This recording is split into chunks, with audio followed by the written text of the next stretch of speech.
সুস্থ মানুষ সামনে যাচ্ছে, পিছন দিক থেকে গুলি করে তার মাথার খুলি উড়ায় দিচ্ছে।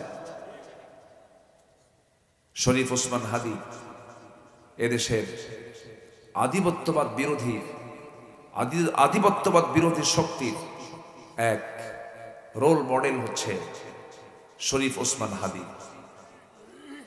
যার মাথা থেকে পা পর্যন্ত প্রত্যেকটা অংশই হলো কলিজা।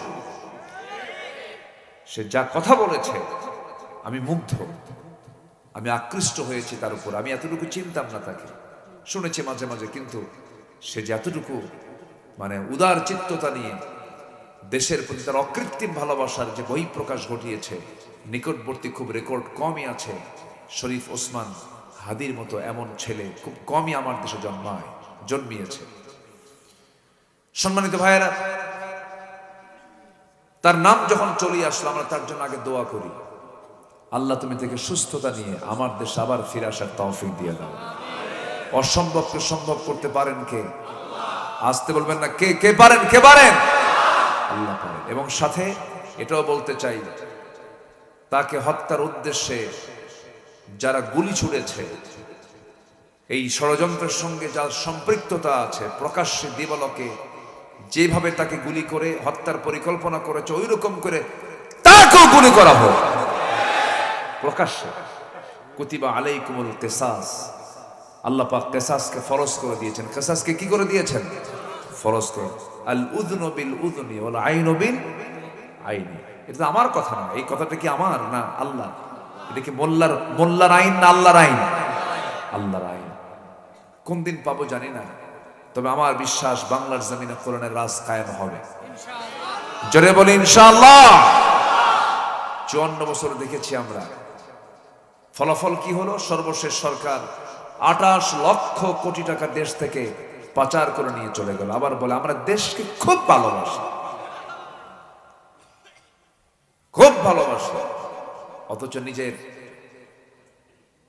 কি বলে, নিজের ছেলের শ্বশুর বাড়ি আমেরিকা, বোন থাকে লন্ডন, এবং তার আত্মীয় স্বজন কেউ দেশে নাই।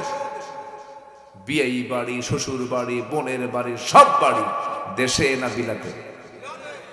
দেশে না দেশের বাইরে? সম্মানিত ভাইয়েরা, সম্মানিত বন্ধুগণ,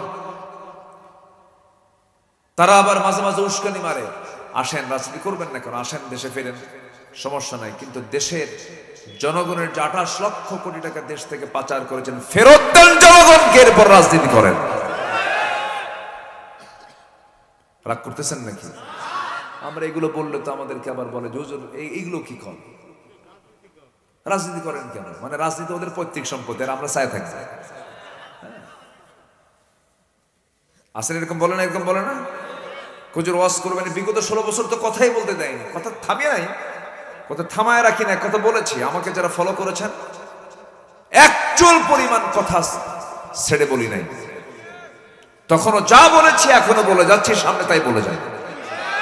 জোরে বলি ইনশাআল্লাহ।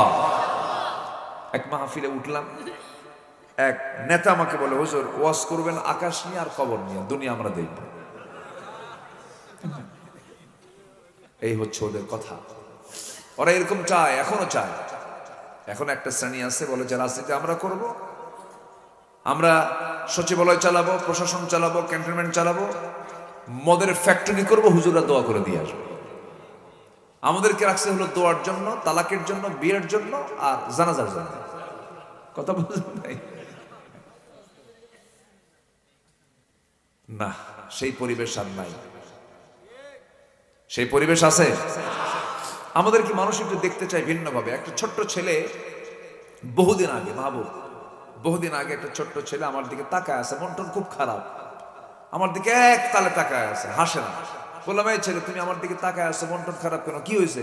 হুজুর একটা কথা বলি কি, ভাবছিলাম হুজুররা ভালো মানুষ, কিন্তু হুজুররা ভালো মানুষ না। কেন? হুজুররা বিয়ে করে আবার বাচ্চাও হয়। কি কথা কি বুঝতেছেন আপনারা? মা লিহাদা রাসূল ইয়ামশি ফিল আসওয়াক ওয়া ইয়াকুলু তুআম। রাসূল কেমন রাসূল? যে রাসূল বাজারেও যায় আবার খাবারও খায়। কুরাইশ এই জাতীয় কথা বলতাম রাসূলকে লক্ষ্য করে। কিন্তু রাসূলকে দেশ চালান নাই। আজ রাসূল দেশ চালান নাই। রাসূলকে বিচারপতির দায়িত্ব পালন করেন নাই, আবার তিনি মসজিদ ইমামের দায়িত্ব পালন করেন নাই। আমরা এমন শাসক দেখতে চাই যে বাইতুল মুকাররমের দায়িত্ব পালন করবে, বঙ্গভবনের দায়িত্ব পালন করবে। আমরা এমন শাসক দেখতে চাই, জোরে বলি ইনশাআল্লাহ। কোন কলকি খাওয়ার, গাঁজা খাওয়া, বিড়ি খাওয়ার নেতা নেতৃত্ব আমরা মানতে চাই না। মসজিদের ইমাম যদি বিড়ি খায় নামাজ পড়বেন কেন? আপনি তো গাঁজা খান, কি ঠিক কিনা বলেন? কিন্তু মুসল্লির দাবি হলো আমি না হয় গাঁজা মদ খাই, হুজুর কেন বিড়ি খায়? হুজুরকে খেতে দেবো না, হুজুরকে ভালো দেখতে, কারণ হুজুরের পিছনে ইক্তেদা করি। হুজুরের মাথার চুল থেকে পা পর্যন্ত কোথাও কোনো ভুল সহ্যই করতে পারে না মুসল্লি, না? হুজুর যদি কোনো 4 স্টলে বসে যদি সিনেমা দেখে, তার নামাজ পড়বে কেউ? কেউ নামাজ পড়বে না। কেন? হুজুরের নজর ঠিক নেই।